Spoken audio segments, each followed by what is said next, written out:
Kasi inspiration, living exemplary. Iintlungu, ubuhlungu.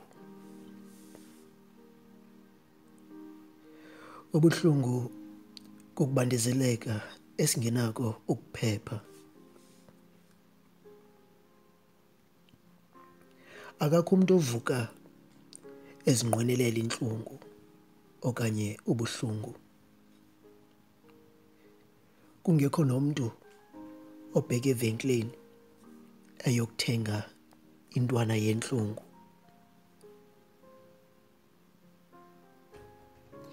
Noxa kunjalo, intlungu yinxalenye yobomi bethu. Ewe, akuyonto ebukekayo nenqwenelelekayo, kodwa sinakuphila ngaphandle kobukho bayo. Utata wam esakhula wayengumdlali wombhoxo futhi obalaseleyo. Wayengesiso isikantsontso, kodwa yena wayesisihlakela. Kuba uthe ngoku seyiyekile ukudlala ebudaleni bakhe, kodwa engayekanga ukuzilolonga umzimba wakhe. Ebekade ephakamisa intsimbi enentetho yesiNgesi ewayeyithanda rhoqo eziphakamisa, athi no pain, no gain. Oko kukuthi ingekho intlungu ayikho inzuzo. Umama wam yena kwelinye icala wayengumtempile, phofu ke usenguye nanamhlanje umtempile. La makholwa ahlangana ndawonye ngenjongo yokulwa isiselo esinxilisayo ukusetyenziswa gwenxa kwaso. Banesikhahlelo ke endimana ukubeva bekhahlelana ngaso esithi no cross, no crown.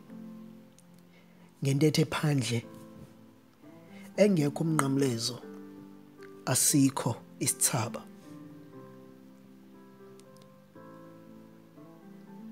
Loo nto ithi intlungu yinto ebalulekileyo esiyidingayo. Hayi yonke into ebuhlungu esehlelayo ikho ukuze isitshabalalise, kodwa ezinye zikho ukuze zisinike amandla.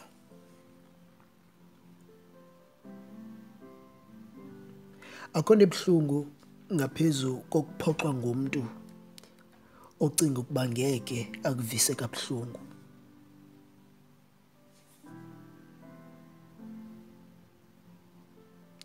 Asiyontlungu, kodwa ngumntu esuka kuye eyenza inxeba libe nzulu.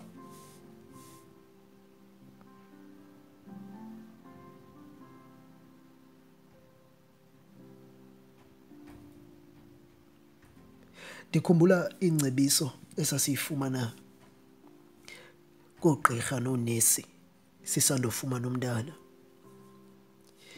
Ethi ukuba ufuna umntana lo wenu abe semandleni, ondleke, angangenwa zizigulo lula, kuzawudingeka okokuba afumane i-vaccination, ugomo ke ukutsho, ukuze ahlale enamandla, asinde kwizigulo eziqubulayo. Ngenene ekwenzeni kwethu le nto siyicetyiswayo, besingenalwazi kobakho intlungu. Sithe xa simthatha umntana simse ekliniki, sibone unesi ethatha inaliti wamhlaba ngayo umntana. Walila. kuba kubuhlungu kuye ngalo mzuzu ahlatywa ngayo ngale naliti.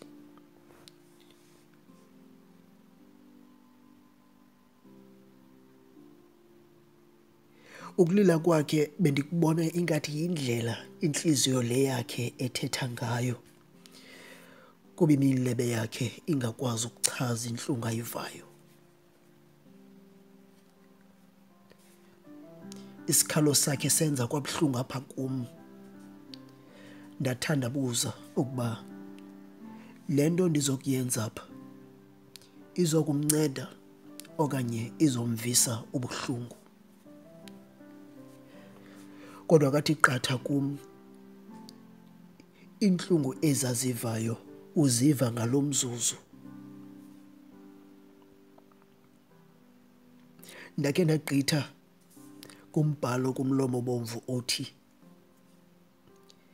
iintlungu zexesha lakaloku nje azinakulinganiswa nobuqaqawuli obuseza kutyhilwa kuthi. Kungabuhlungu ngoku, kodwa lona ikamva liqaqambile, elenziwa bobu buhlungu ubuvayo namhlanje, ngoba kuzohlala kubuhlungu. Intlungu le izawugqitha. Akuzuhlala kuthe ncithi kweli ngcutheko, kodwa uyawubuya ubone umahluko. Ngoba intlungu oyivayo namhlanje, ewe yona uyayidinga ukuze womelele ngomso.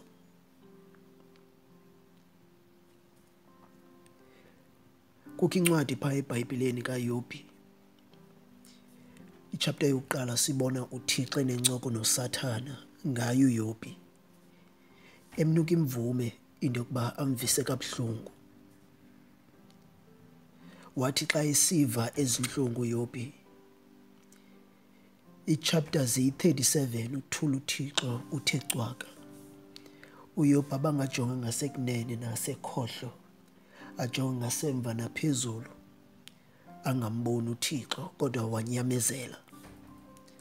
Uzothi kweyokugqibela ichapter 42, uthi uYobhi ngomlomo wakhe, bendikade ndisiva ngoThixo, kodwa ngoku amehlo am ayambona.